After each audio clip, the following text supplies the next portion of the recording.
바이러스라는 녀석이 정말 무서운 녀석이거든요.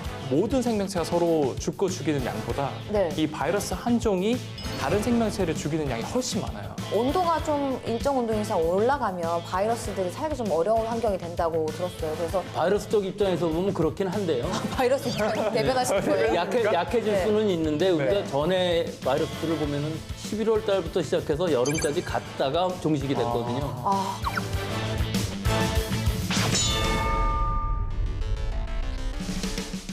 멸종이죠, 뭐 인간 멸종. 멸종이죠, 뭐 인간 멸종. 그 이상 뭐가 그 있겠어요? 말을 참아하지 못했는데요. 에볼라 바이러스나 이런 것들이 퍼졌을 때 처음에 그 사람이 죽는 확률이 굉장히 높았었는데 지금은 그 치사율이 많이 줄어들었단 말이죠. 그러니까 바이러스도 이기면 자기가 질 거를 알기 때문에 져주는 거죠. 그 정도면 바이러스 성격 있는 거 아닌가요? 되게 역설적이네요. 이기면 진다. 네, 그렇죠. 근데 중요한 거는 바이러스가 변종이 안 됐으면 좋겠네요. 바이러스, 가만히 있어. 와, 권위가 막 그냥. 네, 좋은데요? 어려운 이야기는 NO! 재밌는 이야기는 YES! 과학 속 인문학 더 지식 충전소에 오신 여러분 환영합니다. 안녕하세요. 안녕하세요. 네, 저는 카톨릭 의대에서 미생물을 하고 있는 백순영이라고 합니다. 와, 반갑습니다. 감사합니다. 네, 과학계 유재석이라고 불리곤 하는 원정우입니다. 반갑습니다. 네, 안녕하세요. 저는 내과 전문의 양성우라고 합니다. 반갑습니다. 요즘 굉장히 바쁘실 것 같다는 생각이 좀 들어요. 사실 이제 코로나19 때문에 상황이다 보니 다들 좀 신경이 곤두서 있는 그런 건 좀 있습니다. 아, 그렇군요. 개인 위생에 더 신경을 많이 쓰시겠어요, 정말. 네, 그렇습니다. 요즘에는 손도 뭐 여러 번 닦게 되고 아무래도. 네, 그리고 심지어 뭐 콧구멍까지 닦는 사람들도 있고요. 또 뭐 점막이니까요. 다. 네, 그렇죠. 네. 네, 그렇군요. 근데 우리 작가님, 네. 혹시 뭐 요즘 상황에 맞게 집필을 하신다면 어떤 거를 좀 쓰고 싶으세요? 일단 SF 쪽으로는 네. 바이러스가 엄청나게 많을 거 아니에요. 그 바이러스들 위에 상위에 네. 의식이 생겨서 그래서 바이러스한테 마인드. 의식이 생긴다고요? 네네 바이러스 전체의 네. 전체의 집단지성 의식이 생기는 거죠. 네. 그런 식의 얘기를 쓰면 재밌을 것 같고요. 아, 그러니까 인간은 얘네들이 의식을 하고 대적을 하는 거예요. 총체 집단으로서 무섭다. 아니 없어요 그런 거. 예, 진짜인 줄 알고. 예. 픽션이고 이런 거는 네네. 안 써요 그래서. 아, 예. 또 귀찮은 거 싫어하시더라고요. 네, 교수님이 아까 말씀하시기로는 미생물학을 하고 계시다고 예, 하셨습니다. 예. 우리 이 세상에 많은 생명체들이 있는데요. 네. 그 중에서 우리가 눈으로 볼 수 없는 것들을 대부분 미생물이라고 합니다. 그런데 저는 이 의과대학에서 근무를 하고 있기 때문에 주로 하는 일이 그중에 못된 놈들만 골라서 병원성 미생물을 주로 연구를 하고 있습니다. 알겠습니다.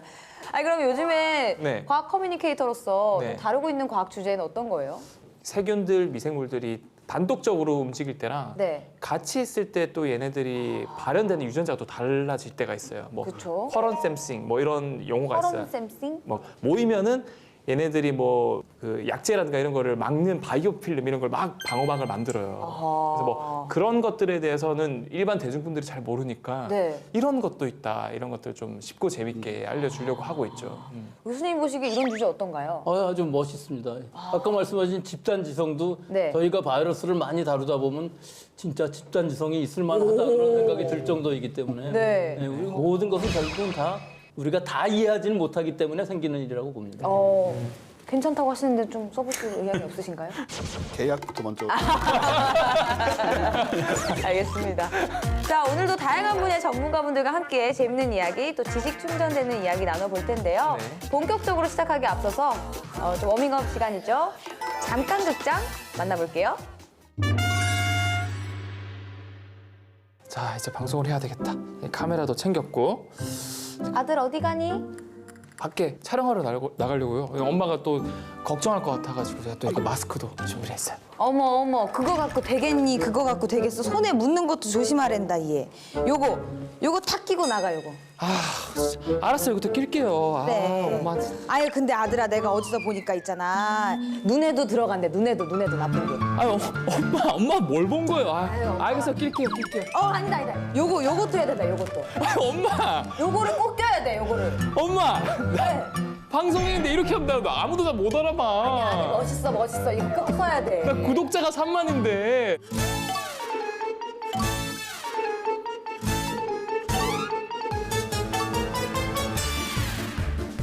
이제 됐죠?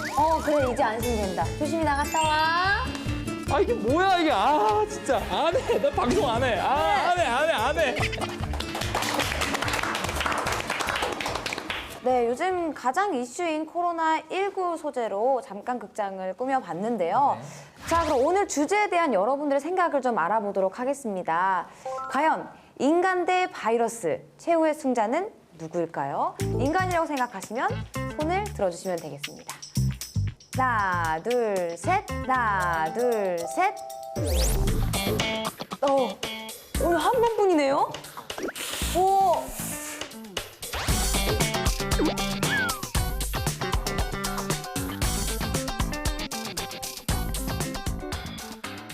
어떻게 보면 암울한 결과가 나온 것 같기도 한데요.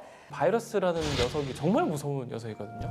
왜냐하면은 곤충들, 사람, 동물 서로가 서로를 죽이잖아요. 어떻게 보면 뭐 잡아먹기도 하고 감염되기도 하고. 근데 바이러스를 제외한 모든 생명체가 서로 죽이는 양보다 네. 이 바이러스 한 종이 다른 생명체를 죽이는 양이 훨씬 많아요. 그러니까 심지어 우리를 죽이는 이런 무서운 세균들조차도 바이러스의 속수무책으로 당하거든요. 그래서 바이러스 너무 무서워서 질 그래서 것이다. 인간이 지지 않을까. 결국에는 마지막까지 살아남는 게 이기는 거잖아요. 네. 그러니까 지구가 한 50억 년쯤 후에 태양한테 잡혀 먹힐 거거든요. 진짜요? 우리 다 그렇게 없어지는 거예요. 그때까지 사신다 쳐도. 네. 근데 그때쯤 됐을 때 인간이 남아있을까, 바이러스가 남아있을까라고 생각을 한다면 인간은 없어졌을 것이고요. 어떤 식으로든. 맞아. 바이러스는 무슨 생명의 숙주를 삼아서라도 살아있겠죠. 뭐. 이런 정도 생각이에요.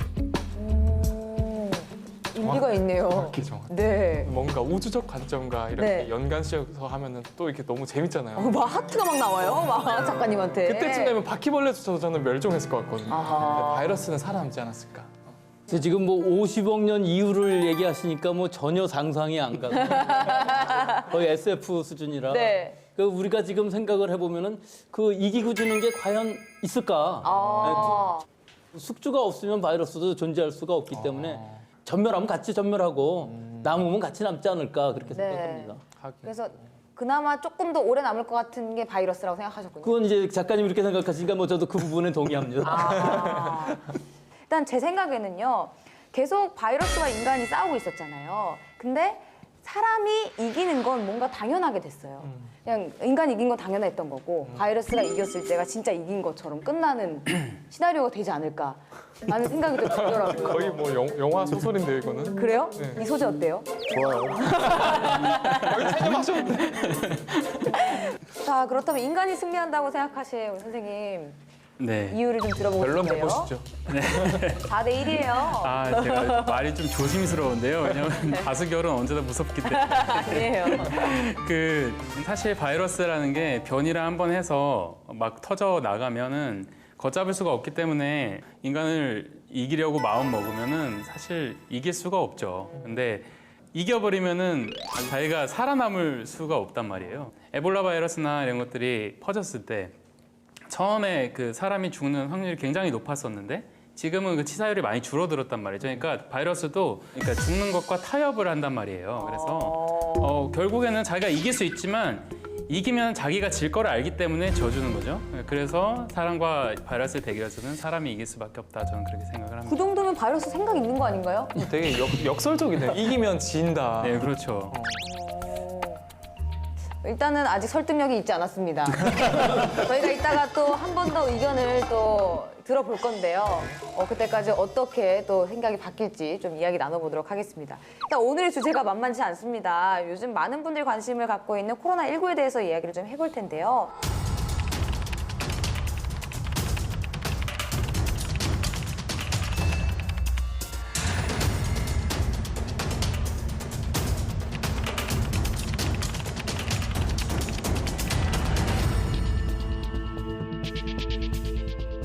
지금 일반적인 국민들의 입장에서 보면은 네. 모든 감기라든지 독감 증상과 비슷하기 때문에 네. 예, 진단할 방법이 없습니다. 자기로서는. 하지만 며칠을 계속해서 아프다든지 열이 안 떨어진다든지 할 때에는 의심할 필요가 있는데 결국은 진단의 문제입니다. 네. 예를 들어서 2차 의료기관 같으면은 CT들을 다 가지고 있고 엑스레이를 가지고 있기 때문에 네. 의심이 가는 원인을 잘 모르게 있는 폐렴이 만약에 진단이 된다 하면은 무조건 지금 상황에서는 진단 검사를 의뢰해서 유전자 진단을 해야 되겠죠. 어허. 근데 지금 사실 이 코로나19 때문에 많은 시민분들이 걱정도 많이 하시고 또 관심도 갖고 계신데요. 과연 시민들 어떤 것에 관련해서 궁금해 하실지 알아보기 위해서 저희가 길거리 인터뷰를 나가봤습니다.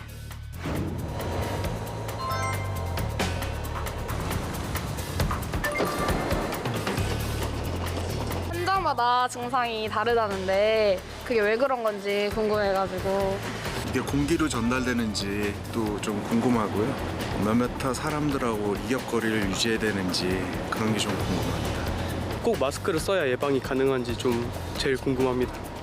왜냐면은 마스크 수요가 좀 많이 급증했는데 구매하기도 좀 힘들더라고요.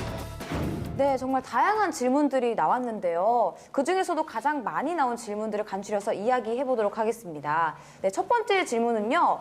어디서는 마스크를 쓰라고 하고 어디서는 안 써도 된다고 하고 이거 어느 장단에 맞춰야 됩니까? 라고 질문해 주셨는데 제가 듣기로는 처음에는 KF80 이상은 써야 된다. 나왔다가 그 다음에는 면으로 된 거 써도 된다. 뭐 이렇게 나왔다가 하니까 저도 진짜 헷갈리더라고요. 어떻게 하려는 거예요, 이거?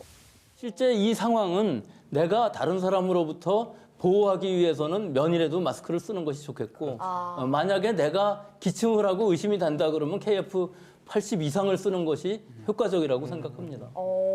실제로 근데 이 KF라는 수치 자체가 또 목적이 네. 바이러스를 막기 위해 개발된 것도 아니고 맞아, 미세먼지. 미세먼지 있잖아요. 용도용이거든요. 네. 그리고 실제로 바이러스 사이즈 자체가 약 100나노미터 정도 돼서 이런 KF 수치도 뭐 작아봤자 300나노미터 직경이거든요. 그러니까 다 통과를 해요. 하지만 그런 통과하는 사이즈의 개수는 우리를 감염시키기에 충분한 양이 아니기 때문에. 근데 보통 이제 전문가분들이 이렇게 말씀하시는 이제 비말을 통해서 감염됐을 때 비말 안에 굉장히 많은 수의 비말. 침방울이라고 하죠. 그래서 뭐 그런 것들은 마스크를 통해서 막을 수 있거든요. 사이즈가 크기 때문에. 네네. 마스크는 뭐 사실 낄 수 있다면은 끼는 게 제일 좋다고 생각하고요. 저는 환자를 많이 보니까 저한테 들어오면 안 되거든요.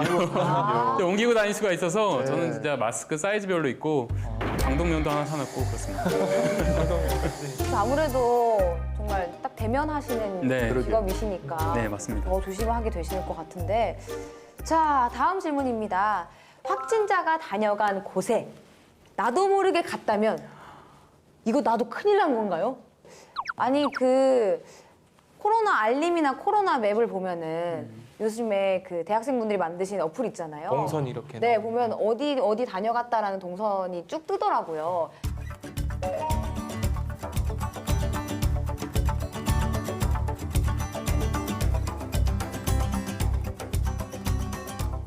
실제로 공기 전염이라고 그러면은 아주 짧은 시간에 감염될 확률이 없는 건 아닙니다. 네. 하지만 지금 비말이 만약에 묻어 있다 그러면은 혹시라도 간접 접촉이 있었을 경우는 위험하기 때문에 위생을 잘 해야 되겠죠. 손을 잘 씻고 또 마스크를 쓴다는 의미도 비말을 막아주는 의미이기 때문에 그런 상황입니다.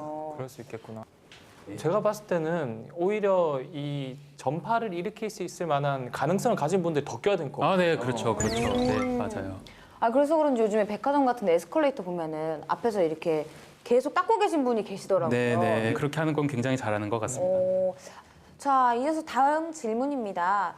만약 코로나19에 걸렸어요. 그리고 잘 치료해서 괜찮아졌습니다. 그럼 이렇게 한 번 걸렸다가 완치된 사람은 다른 확진자랑 밥을 먹어도 다시 안 걸릴까요? 이거는 의학적으로는 이제 면역이 되었다 네. 하는 것인데 그 면역이 평생 가느냐, 얼마나 오래 가느냐 이게 뭐 다 다를 수도 있어요. 하지만 이 바이러스는 지금 RNA 바이러스이기 때문에 이 바이러스에 대해서는 항체가 생겼지만 네. 이 바이러스가 영악해서 변이가 돼서 또 조금 변한 바이러스가 생기면은 또 걸릴 수도 있습니다. 아, 그래요?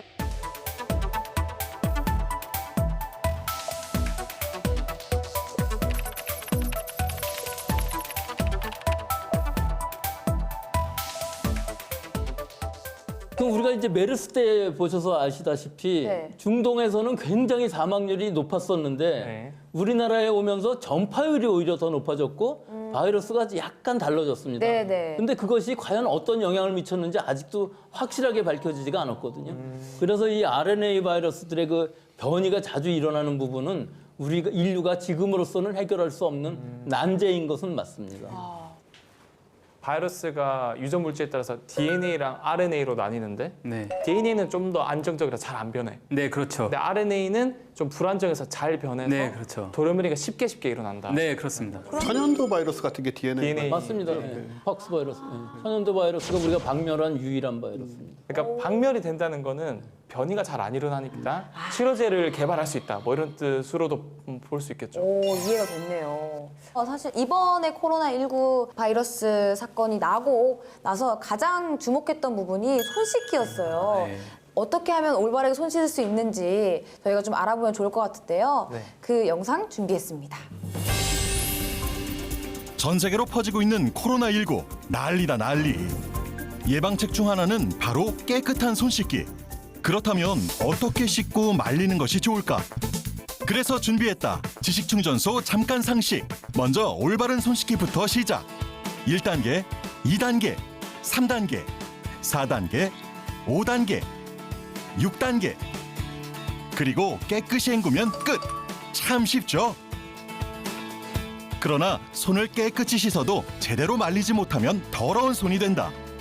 이번엔 올바른 말리기를 알아보자. 종이 타올로 닦거나 핸드드라이어로 말리거나 자연의 힘을 빌리거나, 그런데 이 중에 하나는 오히려 손을 더럽게 만들 수도 있다는데. 뭐야 알려줘. 정답은 핸드드라이어 건조법. 핸드드라이어를 쓰지 말라는 이야기가 아니다. 제대로 사용하자는 거다. 저기 그렇게 사용하면 안 돼. 이제 그만. 뭐가 잘못된 건지 모르겠다고 바로 이 비비는 동작이 문제. 비비고 또 비비고 그만. 종이 타월로 닦았을 때 세균 수치는 대폭 감소. 깨끗해. 자연 건조 시 세균 수치도 역시 감소. 마지막, 핸드드라이어를 사용한 경우는 어떨까? 비비면서 말리면 세균이 오히려 증가. 응? 도대체 왜 그런 거야? 따뜻한 바람 속에서 손을 비벼주게 되면 물기는 금방 마르지만 피부가 자극을 받는다. 모공과 피부 속에 있던 균들이 피부 겉으로 표출되어 세균 수도 증가. 그러니까 핸드드라이어로 손을 말릴 때는 비비지 말고 가만히 말려야 한다. 알겠지? 잠깐 상식 끝! 이번에는 선우 씨가 준비한 코너가 있다고요? 네, 제가 준비를 했습니다. 뭐 준비했어요? 이 코로나19 관련 루머가 많은데요. 네. 이 정확한 지식을 알아보는 시간입니다. 코로나19 진실 혹은 거짓. 코로나19 관련해서 흥미있는 기사들을 몇 개 준비를 했는데요. 네. 어린이 앞에서 맨 못 추는 코로나19라는 맞아요. 우리나라의 경우에 확진자 중에서 어린이 확진자가 굉장히 적은 숫자인데요. 네네. 이게 이유가 뭘까요? 아주 어린 아이들은 면역이 완전히 발달한 것도 아니거든요. 네. 예, 그런 상황인데도 불구하고 중증으로 더 안 가고 상당히 가볍게 넘어간다는 것은 역시 의학적으로 설명하기는 어렵지만 실제 역학적인 데이터는 이 바이러스들의 특징인 것 같습니다. 그렇군요. 다음 또 기사가 있죠. 네, 다음 기사는 코로나19에 걸린 반려동물 사람에게 옮긴다? 생각보다 많은 분들이 뭐 유튜브나 이런 기사 댓글로 네. 저희 강아지 키우는데 고양이 키우는데 산책해도 되나요? 얘네들한테 옮는 거 아닌가요? 제가 옮길 수 있는 거 아닌가요? 이런 걱정들이 굉장히 많아요. 같은 종끼리는 그런 게 이제 퍼지는 게 굉장히 쉽게 되는데 종 간의 전파에 있어서는 그것이 한번 그 변이가 있어야 됩니다. 그래서 그렇게 지금 뭐 걱정할 만한 일은 아닌 것 같습니다. 그래요. 자, 다음 기사. 네, 다음 기사입니다. 이 북극 빙하 속 바이러스 지구온난화로 깨어난다? 저 이거 좀 궁금하긴 했어요. 저도, 사실은 온난화다 뭐다 하면서 이제 빙하가 녹고 있다고 하는데 빙하가 녹으면 그 안에 고대 바이러스가 들어있어서 걔네가 나오면 또 이게 또 새로운 또 바이러스가 될 수 있다. 막 이런 얘기가 좀 있더라고요. 이게 우리 인간을 좀 위험에 빠뜨릴 수도 있나요? 그 예전에는 또 거기에 맞는 숙주들이 있었을 텐데 그 숙주가 과연 지금까지 있어 갖고서 변이가 다시 일어나서 사람한테 올 수 있느냐 하는 부분도 있어서 아직 전혀 예상은 할 수가 없지만 실제로 그런 바이러스가 사람한테 감염성을 가질 수 있느냐 하는 것은 상당히 회의적으로 생각합니다. 저도 거기에 대해서는 좀 회의적으로 생각하고요. 네. 그러니까 일단 너무 낮은 온도기 때문에 그 처음에 그 감염되었을 바이러스 안에 들어가 있는 숫자 자체가 그렇게 많지는 않을 것 같습니다. 그러니까 증식 자체를 못 하겠네요. 네, 얼어 그렇게 있는 되지 상태고 않을까. 그러니까. 네. 근데 지금 빙하기가 나와서 그런데 제가 듣기로는 온도가 좀 일정 온도 이상 올라가면 바이러스들이 살기 좀 어려운 환경이 된다고 들었어요. 그래서 이제 봄 되고 좀 날씨 좀 풀리면은 좀 잠잠해질 거다라는 얘기를 좀 들은 적이 있는데 이게 사실이에요? 근데 사실은 그 바이러스 쪽 입장에서 보면 그렇긴 한데요. 바이러스 입장 대변하시는 거예요? 약해질 수는 있는데 우리가 전에 바이러스들을 보면은 조금 다른 점이 있는 것이 이 사르스 코로나 바이러스도 11월 달부터 시작해서 여름까지 갔다가 종식이 됐거든요. 그리고 메르스 바이러스 같은 경우도 중동 쪽에 더운 데서 잘 살고 있고 우리나라에 들어왔을 때도 5월부터 시작을 해갖고 종식이 된 게 12월이거든요. 그래서 답은 뭐냐 하면은 이 바이러스가 신종 바이러스이기 때문에 한 계절을 지나봐야 한다 하는 것이 바이러스는 약해지지만 숙주들 사이에서 너무 많은 전파가 일어나게 되면 바이러스가 약해진 것과 상관없이 유행은 오래 갈 수도 있겠다. 작가님 너무 무서워요. 어떡해요? 제가 얼마 전에 진짜 우연히 뉴스를 좀 봤는데요. 네. 바이러스는 아니고 그 탄저균. 균. 예, 탄저균 이거 박테리아죠. 네. 좀 두 개 다른 거니까. 네. 탄저균이 한 몇십 년 전에 죽은 술록 속에서 살아 있다가 네. 이게 이제 얼음이 녹으면서 나온 거예요. 시신이 술록에. 그래서 이게 아마 저 시베리아 쪽이었던 것 같아요. 네. 이게 그 주변 사람들한테 퍼져서 꽤나 감염을 시키고 물론 뭐 수십 명, 수백 명이 죽은 건 아니지만 어쨌든 그래서 이렇게 연구 동토층에서 뭐 일부나마 그런 상황이 벌어질 수도 있지 않은가 어떤 그 미생물에 따라서는 네. 뭐 그런 생각을 조금 또 걱정을 안 할 수는 없는 것 같아요. 그러게요. 네. 그럼 빙하가 녹지 않게 우리 환경 운동을 좀 해야겠는데요. 진짜. 그러니까 결국에는 다 연결돼 있어요. 그러니까요. 우리가 다 그렇게 막 일회용품 나쁘고 쓰지 해놓고 말고. 그러니까. 자, 마지막 기사 알려주시죠. 네, 마지막 기사입니다. 코로나19 바이러스 수산시장 아닌 실험실에서 유출 가능성입니다. 저도 봤는데 이게 중국의 한 연구자가 주장한 내용이라고 합니다. 이거 어디서 유출된 거라고 실험실에서. 예, 이거는 이제 근거 자체가 처음에는 수산시장 근처에서 네. 폐렴 환자들이 많이 나왔다. 근데 좀 지나다 보니까 그렇지 않은 사람도 많이 있는 거 보니까 수산시장이 아닌 것 같다 네. 하는 데서부터 근거가 된 것인데요. 예, 사실은 이 유래는 뭐 누구도 알 수 없고 이 음모설은 계속 전에도 많이 있었습니다. 사우스 때도 그랬고. 그러니까 이런 음모설의 원인은 이 신종 바이러스라는 걸 아직 모르기 때문에 그런 것이고 여러 가지 그 유전자들을 비교를 해서 그쪽에서 나왔다는 근거를 대야 되는데 이런 유전 정보는 전혀 얘기하지 않고 그냥 근거로 쓰는 것이 거의 뭐 소문 수준이기 때문에 지금으로 봐서는 근거는 없는 것으로 보입니다. 그렇군요. 근데 작가님 약간 소설 같은 얘기 아닌가요? 소설 같은 얘기고요. 영화에 보면 항상 이렇잖아요. 맞아요. 막 뭐 유출돼가지고. 막. 유출돼서. 뭐 일부러 만들었거나 아니면은 막 이렇게 뭐 하다 잘못돼가지고 막 쏟아지고 막 정신차려 보니까 막 퍼지고 있고 도망가다 죽고 막 그런 식인데 그냥 그런 얘기는 다 거짓말이에요. 자, 지금까지 코로나19에 대한 진실 혹은 거짓 시간을 좀 가져봤습니다. 네.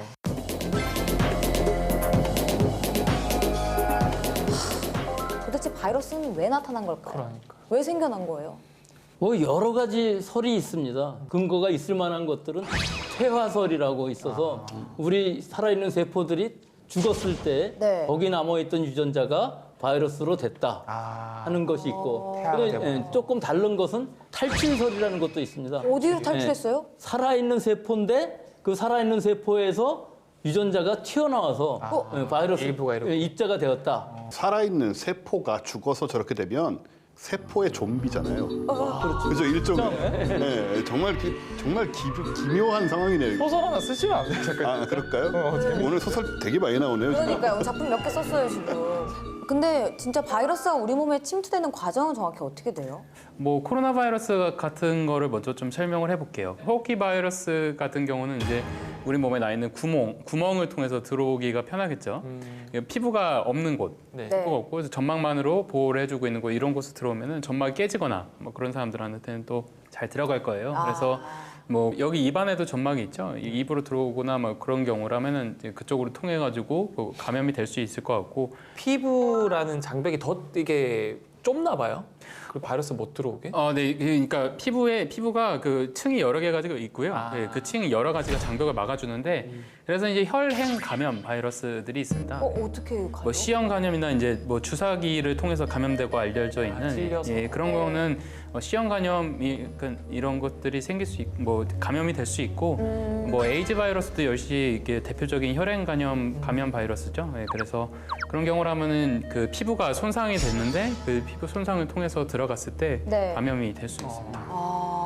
그러면은 거의 대부분 점막을 통해서 좀 바이러스가 감염이 된다는 말씀이신 거죠, 그렇죠? 우리 호흡기 점막도 사실은 굉장히 건조한 상태가 되면 오히려 이 면역력이 떨어질 수가 있습니다. 면역 세포들이 거기에 도착을 하질 못하기 때문에 무슨 물을 많이 마셔라 하는 얘기도 나오는 것이 맞아요, 가습기도 틀으라고 하잖아요. 가습기도 틀고 네. 뭐 이런 얘기들이 사실은 의학적으로는 그렇게 근거가 많은 건 아니지만 혹시라도 물이 부족할 경우에는 이 점막들이 건조한 상태일 경우에는 감염이 더 잘 일어날 수 있기 때문에 그런 것들이 이제 설득력을 얻을 수도 있겠죠. 그렇군요.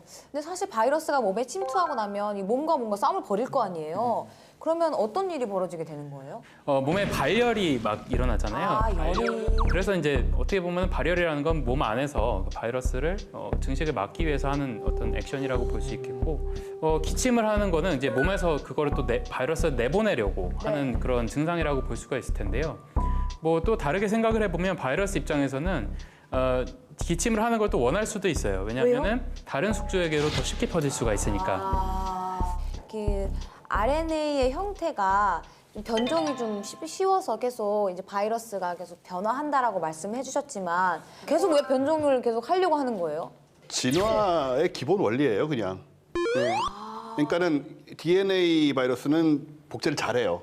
그래서 크게 돌연변이가 자주 RNA 바이러스에 비해서 덜 일어나는데 RNA 바이러스는 복제를 잘 못하니까 계속 문제가 생기니까 다양한 그 고장난 이상한 바이러스들이 생겨나게 되잖아요. 네. 그 중에서 이제 상황에 적응하는 애들은 살아남는 것이고 적응하지 못하는 거는 그냥 죽는 거고 다양하게 생겨나니까 9,999마리는 죽더라도 단 한 마리라도 걔가 그렇죠. 더 전염을 잘하고 더 잘 죽일 수 있는 놈이 그럼 걔가 이제 살아남. 우리는 걔가 그것만 더 보이는 커지고. 거고 그런 거죠 뭐. 자꾸 이렇게 변이하고 막 변종이 되니까 백신을 계속 만들어내기가 힘든 거죠.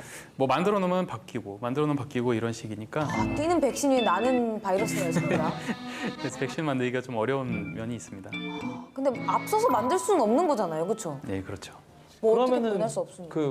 우리가 매년 맞는 독감 주사도 정확하게 알고 만드는 게 아니고 예상해서 아마 만드는 거라고 저는 매년 WHO에서 여러 나라들, 미국이라든지 일본이라든지 여러 나라들에서 나타나는 그 바이러스들을 연구를 해서 그 다음에 거를 미리 예상을 하고 이렇게 결과적으로 만들어진 백신이라는 것이 네. 과연 얼마나 효과적이냐 하는 것이 매년 많이 틀립니다. 그래서 한 번 맞아도 틀린 바이러스가 들어오면 또 걸리게 되는 상황이 되는 돌연변이가 거거든요. 그렇기 때문에 이 독감 백신이라는 의미는 5세 이하의 어린아이들이라든지 65세 이상의 노인층, 네. 또 여러 가지 호흡기계 기저질환이 있는 사람들 그거라도 막아야 되기 때문에 계속 맞는 것이 좋겠고요. 네. 1년에 한 번도 안 걸리는 건강한 사람이 매년 이 독감 백신을 맞을 필요는 저는 없다고 생각합니다. 근데 중요한 거는 바이러스가 변종이 안 됐으면 좋겠네요. 너무 가만히 있으라고 좀 해주시면 안 돼요? 좀 말씀 좀. 예. 카메라 보고 얘기할까요? 예. 아니 영상 편지 한번 써주세요. 바이러스 가만히 있어. 권위가 막 그냥 예, 좋은데요? 저 말씀을 듣고 어떻게 감히 이 녀석들이 정말. 이어서 바이러스와 관련된 별별 이야기 들어보도록 하겠습니다. 네. 다들 어떤 이야기 좀 준비하셨나요? 이 바이러스가 어떤 과학자들은 이거는 생명체가 아니다. 왜냐하면은 숙주가 없으면 그냥 단백질 껍데기에 유전 물질 들어있는 거니까. 근데 또 숙주가 나오면은 막 자기 복제를 해요. 생명체다. 그래서 뭔가 삶과 죽음에 대한 그런 에피소드가 있어서 말씀을 드리자면 어떤 균이 있는데 네. 이 균이 가끔은 그 이제 뭐 사이아노박테리아라고 해요. 그래서 뭐 이렇게 광합성을 잘 할 줄 아는 그런 남세균이라는 녀석인데 네. 얘가 가끔 자외선을 잘못 받으면 죽어버리거든요. 그러면 죽었는데 얘가 죽은 줄 모르고 이 얘를 감염시킬 수 있는 사이아노 바이러스라는 녀석이 감염을 시켜요. 그래가지고 세균이네 하면서 바이러스가 와서 감염을 해요. 네. 이미 죽었는데? 이미 죽었는데 자기를 억지로 넣어요. 네. 그런데 여기 바이러스는 결국 숙주에 있는 그런 도구들을 돌려서 공장을 돌리거든요. 네. 자기를 복제하기 위해서. 네. 근데 돌리는데 부차적으로 얘가 살아나는 거예요. 뭐야? 그러니까 이런 현상들이 있어요. 죽었는데 어떻게 살아나는 이것도 거예요? 좀비네. 이것도 어떻게 네. 좀비라고도 볼 수 있죠. 끔찍이네요, 진짜. 재밌죠? 선생님 혹시 뭐 준비하신 거 있으세요? 백신은 보통 그 독성이 완전히 없는 그 사백신이 있고 네. 독성이 좀 남아 있는 생백신이라는 게 또 있습니다. 아, 네. 백신 종류가 달라요? 네네 이제 사백신은 사실 문제를 별로 안 일으키죠. 근데 생백신 같은 경우는 뭐 예를 들어서 대상포진, 대상포진 바이러스는 생백신이거든요. 네. 근데 이게 이제 효도 백신이라고 알려져 있어요. 맞아요. 네네 그래가지고 어르신들이 몸에 안 좋은데 그걸 효도 백신이라고 아유 엄마 몸 안 좋으니까 백신 맞아 그래가지고 맞춰드렸다가 그 엄청 몸이 나빠져서 입원을 하시는 분들이 왕왕 있어요. 어떻게 나빠져요? 그러니까 막 네. 이제 진짜 말 그대로 대상포진 증상이 나타나서 몸이 안 좋아서 면역력이 떨어지는 상태에서 그렇죠. 예, 그러니까 아, 네. 네. 그래서 이제 좀 상황 봐서 맞아야 됩니다. 네, 저는 왜 H.G. 웰즈라고 네. 그 19세기 말에서 20세기 초에 걸쳐서 SF 소설을 처음으로 썼던 사람. 네. 이분 소설 중에 유명한 게 우리 영화로도 많이 나왔던 그 우주 전쟁이라는 거예요. 읽어봤어요. 어떤 내용이에요? 이 화성인들이 오는 거예요. 아. 화성인들이 와서 이제 지구를 속수무책으로 막 점령해가는 그런 상황인데 네.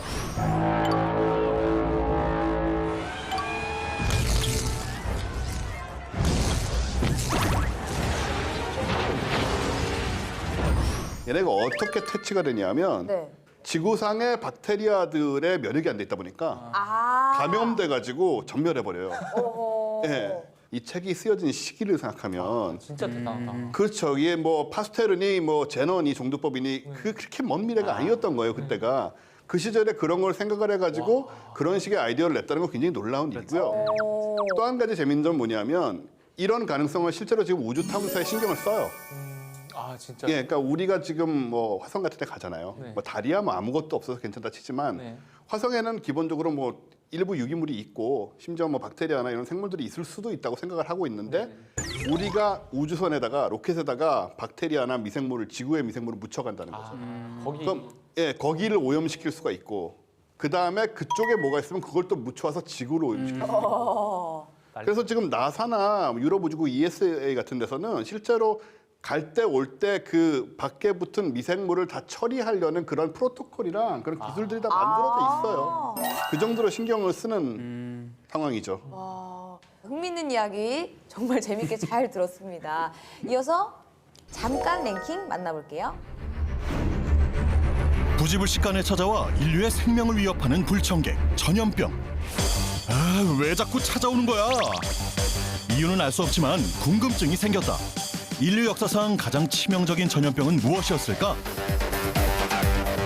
궁금한 게 무엇이든 짧고 쉽게 알려주는 잠깐 랭킹. 오늘의 주제는 인류 역사상 가장 치명적인 전염병.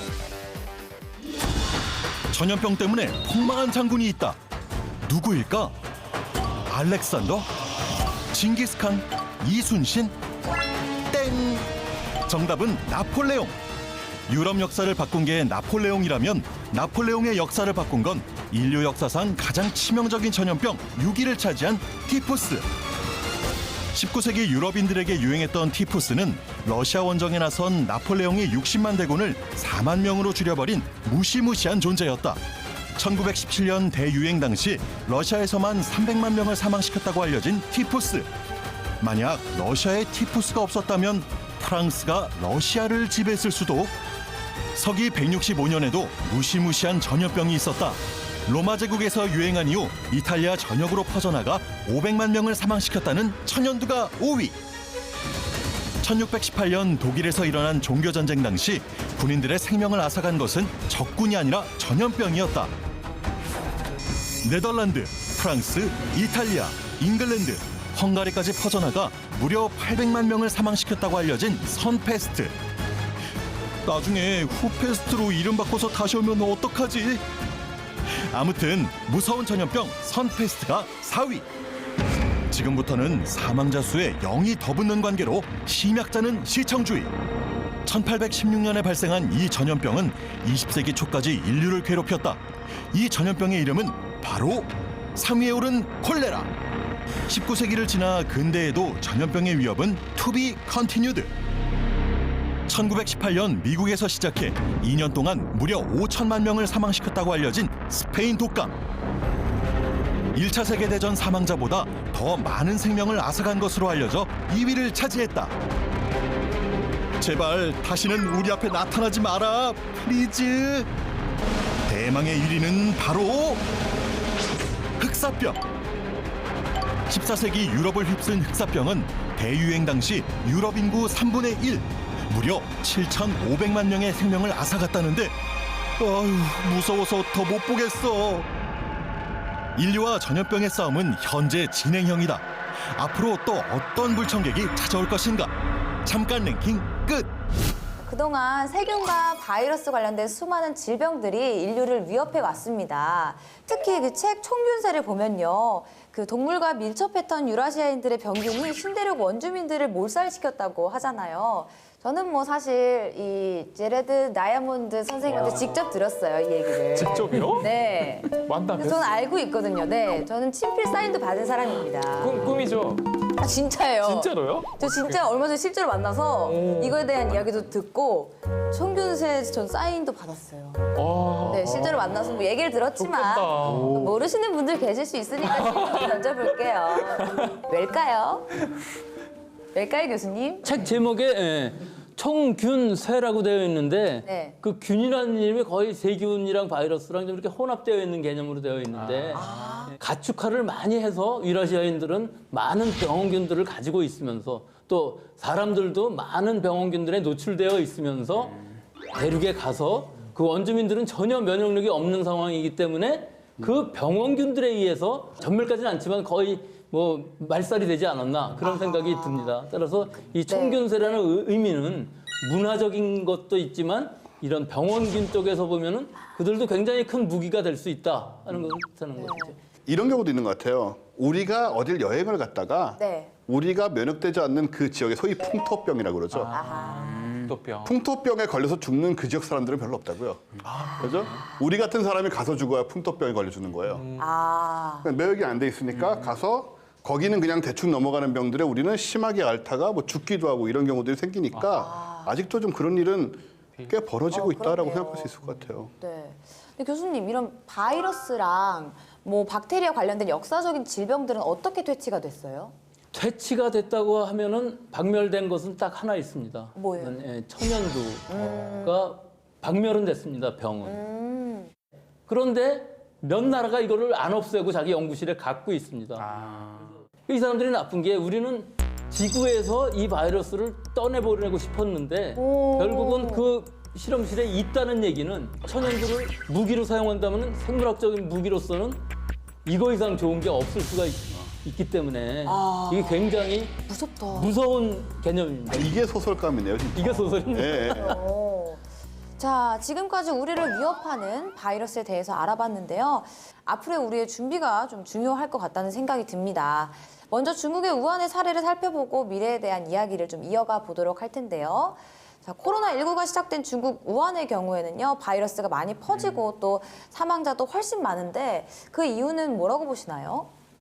폐렴 환자가 수산시장 근처에서 많이 발생을 한 거죠. 그러면은 이제 정부 당국에서 그 얘기를 듣고 있을 거 아니겠습니까? 많은 폐렴이 발견됐는데 잘 모르겠다. 네. 그런데 이게 숫자가 점점 늘어가면서 수산시장에 갔다 오지도 않은 사람들도 자꾸 이제 걸리기 시작하는 거거든요. 네. 그러면 이제 방역 당국도 또 얘기를 들었을 겁니다. 그러면 그때 얘기를 듣고 연구자들한테 얘기를 해서 정보 공개를 하고 이런 게 많이 생겼는데 빨리 원인을 찾아야 되겠다 하는 게 돼야 될 텐데 이게 굉장히 늦었습니다. 결국은 폐렴 환자들이 많이 생기고 치료는 하지 못하고 점점 늘어가다 보니까 이게 지역사회 감염이 만연하게 된 거죠. 결국은 이러다 보니까 이제 점점 병원들의 그 역량이 부족하게 되니까 의료 방역 시스템 자체가 다 무너져 버렸습니다. 그러고 나니까 굉장히 환자가 많은데 진단을 하지 못하는 환자들이 너무나 많은 겁니다. 네. 그리고 뭐 비슷한 얘기인데요. 네. 역시 매뉴얼. 위기가 닥쳐오면 당황하게 되잖아요. 그래서 이런 상황에 맞는 매뉴얼이 있으면 어쨌든 간에 뭐 설사 조직이 매우 관료적이고 하더라도 그 매뉴얼을 쫓아가면 된다라는 그게 정해져 있으니까 괜찮은데 그걸 이제 하지 못하는 경우에는 우왕좌왕 하다 보면은 정신을 차려보면 이렇게 정말 중요한 시간을 놓쳐버리는 상황이 벌어지니까 네. 그런 것들도 정말 타산지석의 그런 교훈으로 삼아야 되겠다 그런 생각이 들더라고요. 네, 그렇습니다. 일단 초기 대응이 중요하다는 이야기를 공통적으로 해주셨는데요. 인간과 바이러스 대결. 최악의 시나리오는 뭐라고 생각하세요? 최악은 멸종이죠, 뭐 인간 멸종. 멸종이죠, 뭐 인간 멸종. 그 이상 뭐가 있겠어요? 그 말을 차마 하지 못했는데요. 아, 그렇죠. 저는 사실 뭐 이게 직업병일 수도 있겠는데요. 바이러스 때문에 고통받는 사람들은 대부분은 이게 만성 바이러스가 되는 게 제일 무서운 것 같아요. 면역 약해질 때마다 괴롭히고 약해지면 괴롭히고 이런 식으로 하니까 이건 뭐 죽일 수도 없고 그러니까 항바이러스제는 못 죽이거든요. 네, 그래서 평생 먹어야 된단 말이에요. 교수님이 보시기에는 뭐 상상하고 싶진 않지만 그래도 예, 제가 상상하고 싶지는 않지만 지금 현재도 있는 바이러스가 HIV라는 바이러스가 자기는 RNA로 되어 있으면서도 사람의 DNA 안으로 숨어 들어와서 계속 질병을 일으키고 사실 HIV의 입장에서 보면 사람한테 나쁜 일 한 게 하나도 없는데 사람의 면역세포가 제대로 활동을 하지 못하게끔 면역세포 안에만 들어가거든요. 그래서 굉장히 어려운 바이러스인데 만약에 이 바이러스가 좀 더 감염성이 높다면은 거의 모든 사람들이 영화에서 보듯이 좀비화돼가는 이 상황이 최악의 상황이 아닐까 그런 생각이 제일 먼저 무섭다고 생각이 들었습니다. 근데 최악의 시나리오를 예상을 좀 해봤는데요. 사실 손 놓고 기다릴 수만은 없습니다. 뭐 바이러스를 이기기 위해서 인간들은 구체적으로 어떤 준비를 해야 되는지 이야기를 나누는 게 좋을 것 같은데요. 저는 일단 뭐 바이러스를 이긴다기보다는 네. 결국은 이제 계속 과학 의학을 발전시켜서 통제할 수 있게 놔두는 거죠, 바이러스를. 우리의 이제 인간의 통제권 안에 놓고 얘가 살아서 존재하고 가끔씩 일어날 수는 있겠지만 우리를 정말 위험에 빠뜨리지 못하게 그 선 안에서 제어하는 거 있잖아요. 원폭 제어하고 있듯이. 그런 식으로 통제를 할 수 있는 게 최선인 것 같고 그걸 하려면 결국 필요한 게 과학기술, 정치, 뭐 일반인들의 어떤 그 뭐랄까요, 사고 의식 이런 것까지 합쳐서 좀 전반적인 문명의 힘 그런 게 계속 좀 발전해 가야 되지 않을까 그렇게 생각이 돼요. 그렇군요. 저는 뭐 지피지기면 제가 백전불패라고 해서 네. 결국 과학자들이 바이러스 이기기 위해서는 바이러스랑 더 친해져야 된다고 생각을 해요. 아, 더 잘 알아야 한다. 계속 공부하고 연구하고 밤새면서 이렇게 하고 실제로 이번 코로나19 바이러스 나오기 전에 유수한 논문에서 메이저급 논문에서 예상을 했어요. 이런 돌연변이가 있는 바이러스가 또 나올 거다. 그렇기 때문에 예상을 하면 거기에 대한 우리가 예방을 또 할 수 있잖아요. 그쵸. 그래서 뭐 그런 차원에서 우리가 좀 이기지 못하지만 예방은 좀 할 수 있지 않을까. 네. 저는 인간의 입장이 아니라 우리나라 사람의 입장에서 한번 얘기를 해보자면요. 네네. 네, 이와 같은 재난, 특히 감염병 같은 것들은 우리가 예상을 못하는 신종이기 때문에 무서운 거거든요. 이게 지금은 중국에서 일어났지만 우리나라라고 그래서 이 다른 신종 전염병이 나오지 말라는 법이 없거든요. 그렇죠. 다음에 올지 모르는 그것이 외국에서 오든 우리나라에서 발생하든 어떻게 하든 잘 대처를 할 수 있는 방법을 지금 강구해 둬야 되지 않나. 네. 그것이 제일 우선되는 시점이라고 봅니다. 네. 아, 그렇군요. 네, 지금까지 인간 대 바이러스에 관련된 이야기를 나눠봤습니다. 이제 마무리할 시간인데요. 과연 처음에 드렸던 질문에 의견이 바뀌셨을지 아니면 그대로이실지 확인해 보도록 하겠습니다. 네. 처음과 의견이 다르시다면 손을 들어주시면 되겠습니다. 하나, 둘, 셋. 오! 세 명 바뀌었다! 그렇습니다. 대박!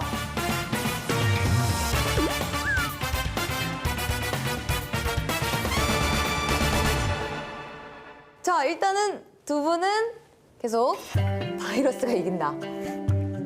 네, 그런데요. 뭔가 이게 좀 압력을 느끼고 있는데 지금 네. 굳이 이제 생각이 약간 바뀐 게 있다면은 이 고생을 하고 이 바이러스랑 뭐 우리가 몇십만 년을 싸워야 되고 하는 식이면 다 기계로 바꿔버려서 그냥 생물이 아닌 게 되면은 바이러스가 우리를 뭐 어떻게 못할 거 아니에요. 그럴 수도 있겠네요. 그런 생각을 잠깐 하는 바람에 바꿀까 했으나 아하. 예, 그것은 인간이 아니라고 생각을 하고 그래서 결국은 바이러스가 이긴다라고 결론을 내렸습니다. 네. 그럼 교수님도 의견을 바꾸지 않으셨습니다. 우리는 이 바이러스에 대해서 대처하는 것이 항상 조금씩 늦기는 하지만 네. 항상 대처는 할 수 있기 때문에 공존할 수 있다 이렇게 생각을 합니다. 아, 그렇군요. 제가 사실 의견이 바뀐 이유는요.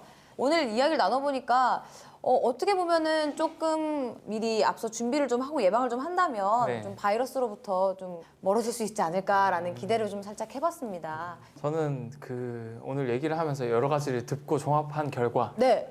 이 바이러스도 살기 위해서는 타협을 해야 된단 말이죠. 아. 치사율이 높으면 결국 자기가 죽으니까. 네.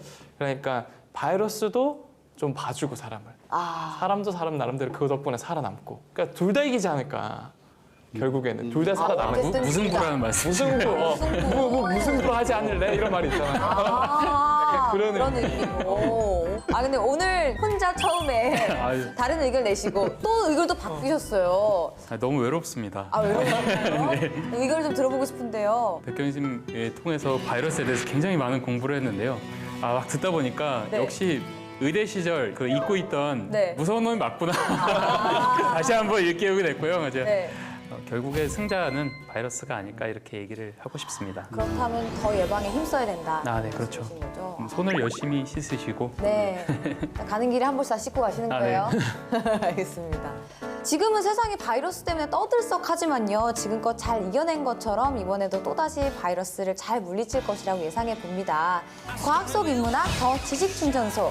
다음 주에는 더 새로운 주제를 가지고 돌아오겠습니다. 다음에 또 만나요. 안녕.